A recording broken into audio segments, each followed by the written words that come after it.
So let yourself settle now. Find the most comfortable place to be. Let your shoulders come down away from your ears. Let the bed take your weight, all of it, every last bit of it.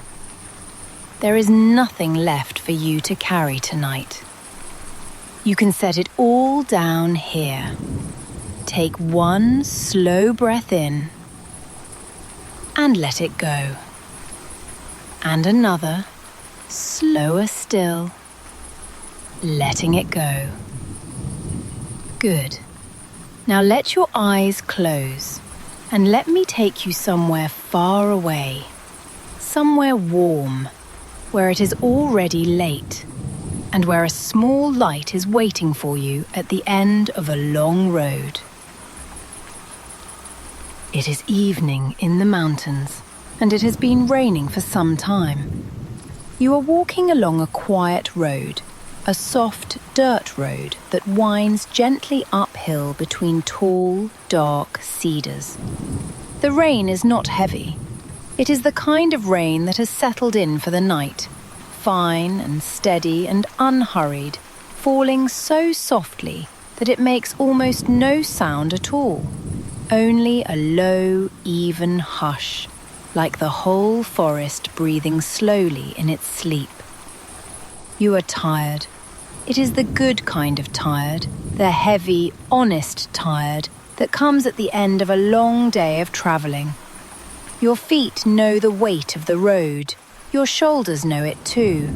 But you are not worried because you know that somewhere ahead, just around the next bend, there is a place waiting for you. A small place, a warm place, and you are almost there.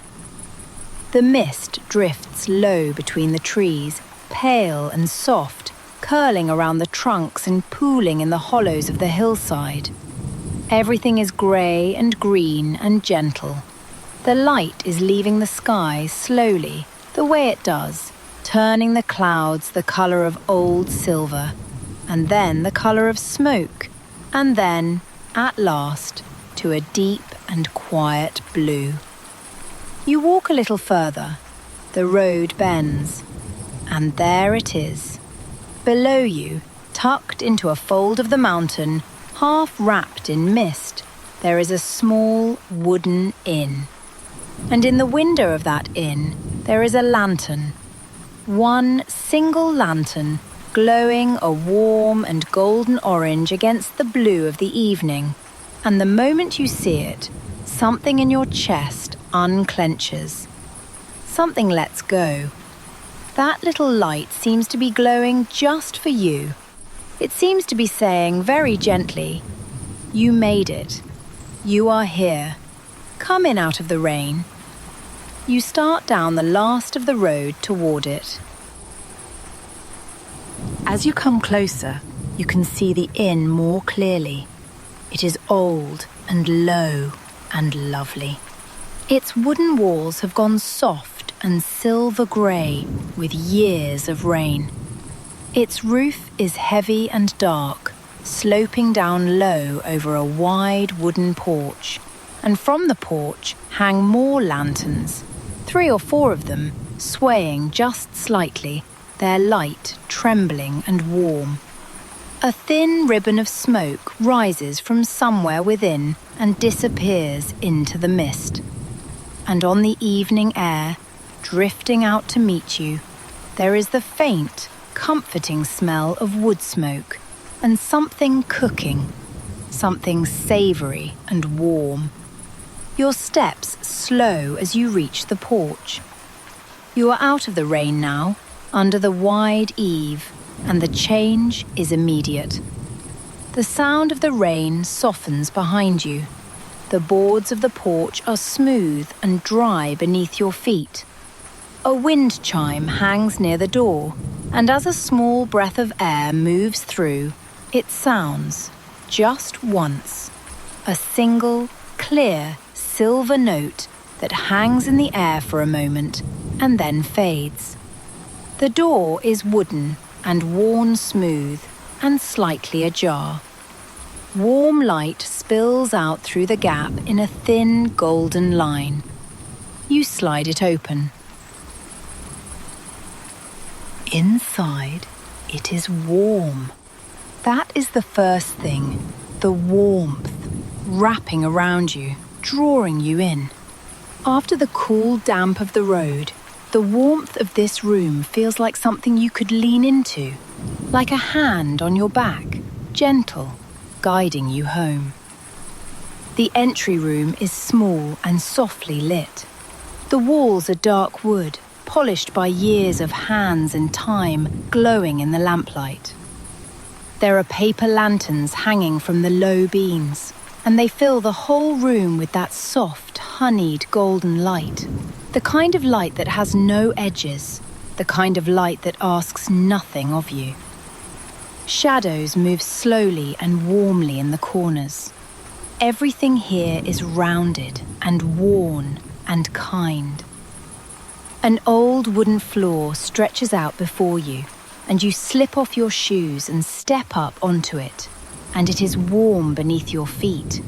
There is a fire somewhere close, you can feel it. And the wood is smooth and clean and faintly warm, and you stand there for a moment, just feeling it, just being still, just being out of the rain at last. From somewhere deeper in the inn, you hear the soft sounds of someone moving about, the gentle clink of something being set down, the low murmur of a kettle beginning to think about boiling. Unhurried sounds, the sounds of a place where no one is in any kind of rush, where the evening is long and there is time, all the time in the world. And then the innkeeper appears.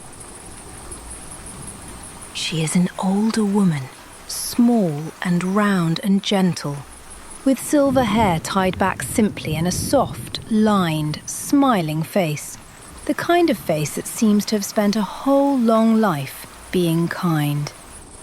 She wears a deep indigo robe, and she moves slowly, without hurry, the way a person moves when they have done a thing 10,000 times and love it still. She sees you, and her whole face warms. "Ah," she says softly, as though she has been expecting you all along. "You've come a long way, and in all this rain. Come in, come in. You must be so tired." And you are so tired. And there is something about hearing it said aloud, so kindly, by someone who means it, that makes the tiredness feel less like a burden and more like a gift you are finally allowed to accept. She beckons you to follow, and you do, down a short hallway lined with paper screens, the lantern light glowing softly through them, and the old floor warm and smooth beneath your bare feet, each board giving the faintest, most comfortable creak as you walk. A quiet, friendly sound, the sound of an old house settling in for the night. "Your room is just here," she says, sliding open a screen. "It's the quiet one, the one that looks out at the mountain.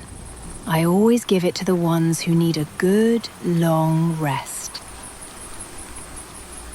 Your room is small, and it is perfect. It is just big enough and not a single thing more. The walls are the same warm, dark wood. A single paper lantern glows in the corner, low and golden, casting its soft light across the room. The air smells faintly of cedar and of clean cotton, and very faintly, pleasantly, of the rain outside. In the centre of the floor, already laid out for you, there is a bed. A thick, soft futon, low to the ground, with a deep, heavy quilt folded back and waiting.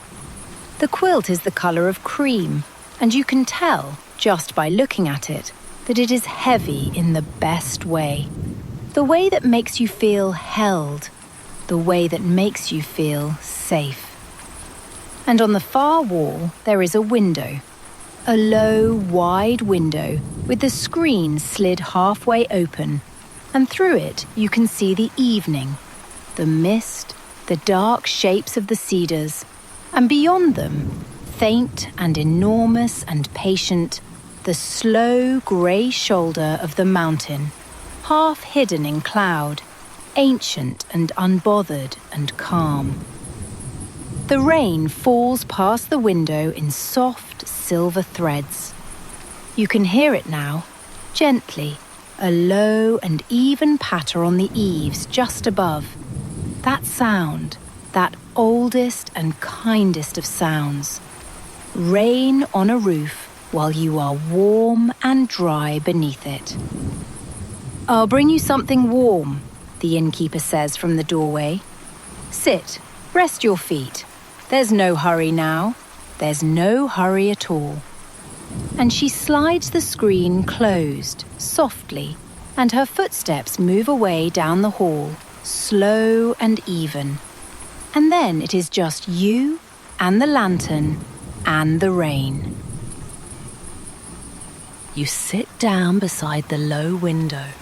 There is a cushion there, soft and worn, and you lower yourself onto it. And you feel your whole body sigh as it takes the weight off your feet. You feel the warmth of the room settle over you like a second quilt. And you sit, and you look out at the rain. It is so quiet here. Not the empty kind of quiet, but the full kind, the soft kind, the quiet of rain and wood smoke, and a house holding you gently in the dark. The lantern hums its warm light into the corners. The mountain sits out there in the mist, exactly where it has sat for 10,000 years, in no hurry to be anywhere, asking nothing of you, simply being there, simply keeping you company. You watch a single drop of rain slide slowly down the glass, and then another. And the longer you watch, the slower everything seems to become. Your breathing slows. Your thoughts, which have been busy all day, which have been carrying things and turning things over and reaching ahead into tomorrow, your thoughts begin, at last, to quiet. There is nowhere to be. There is nothing to solve. There is only this warm room and this soft cushion, and the rain on the roof, and the long, slow breath moving in and out of you, all on its own. There is a soft knock, and the screen slides open, and the innkeeper returns, carrying a small wooden tray. On the tray, there is a single cup, and it is steaming. She kneels beside you, slowly, and sets it down. And the warm scent rises up to meet you. Tea, gentle and grassy and sweet, with something soft underneath it, something that smells like warmth itself. "Drink this," she says. "It's an old recipe. It's for sleep. My mother made it for me when I was small, and her mother made it for her. It will warm you all the way down." You lift the cup in both hands, and the heat of it spreads through your palms, into your fingers, up your arms. You breathe in the steam, and you take a slow sip. It is warm and gentle and faintly sweet, and you can feel it travelling down through you, that warmth, spreading out from the centre of your chest, loosening everything it touches. Your shoulders, your jaw, the small, tight places behind your eyes. The warmth moves through all of them, slowly, and one by one, they let go. You take another sip, and another, and with each one, you feel heavier and warmer and softer and more wonderfully, completely tired. The innkeeper watches you for a moment and smiles and nods as though everything is exactly as it should be. "There," she says quietly. "That's it. Let it do its work. You don't have to do anything now. You don't have to do anything at all." When the cup is empty, she takes it from your hands so you don't even have to set it down yourself. "The bed is ready whenever you are," she says, rising slowly. "Sleep as long as you like. There's no morning here that won't wait for you. Good night, traveller. Rest well." And she slides the screen closed, and her soft footsteps fade away down the hall. And then there is only the rain and the lantern and the deep, soft bed waiting. You rise slowly and cross the warm floor. You fold back the quilt and you lie down. Oh, the bed is soft, softer than you imagined. The futon receives you completely, cradling the whole length of you, and the moment you are down, you feel how very tired you are, how ready your body is to rest, how every muscle has been quietly waiting all day for exactly this. You draw the heavy quilt up over you, and it is heavy in that perfect way, that gentle weight pressing softly down all along your body, over your shoulders, over your chest, down your legs, holding you the way you might hold something precious, the way you might hold something you love. The warmth gathers underneath it almost at once. You are warm from your shoulders to your toes. You are dry, and you are safe, and you are held. You let your head sink into the pillow. Outside, the rain falls on, soft and steady, patting gently at the eaves, whispering through the cedars, the oldest lullaby there is. The lantern in the corner glows low and golden, and as you watch, through eyes that are growing heavier and heavier, it seems to dim, just slightly, just softly, as though the room itself were beginning to drift off to sleep alongside you. There is nothing for you to do now. Nothing at all. You can feel your body growing heavier against the bed. Your feet warm and still. Your legs sinking. Your hands resting wherever they have come to rest, soft and open and easy. The weight of the quilt over you, gentle and even. The warmth all around you, holding you. And your breath moving slowly, all on its own. In and out. In and out. You don't have to guide it. You don't have to do a thing. It rises and falls like the rain, like the mist on the mountain, like the slow breathing of the whole quiet house around you.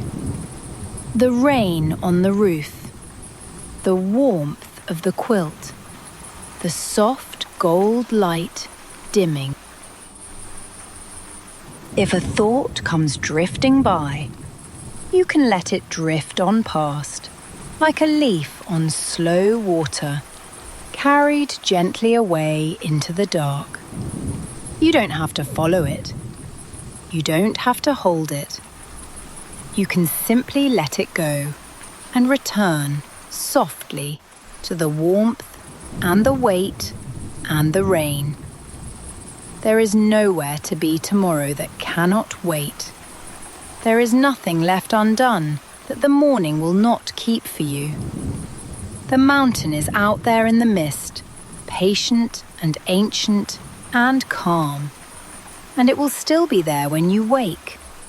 And the lantern is glowing low, and the rain is falling soft. And you are here, in this warm bed, in this kind old house, exactly where you are meant to be. So let yourself sink now, a little deeper. The bed is holding you. The quilt is warm. There is nothing to carry. There is nothing to do. Just the rain and the warmth and your slow, easy breath carrying you down and down and gently down into a long, deep, peaceful sleep. Rest now. Sleep well. Good night.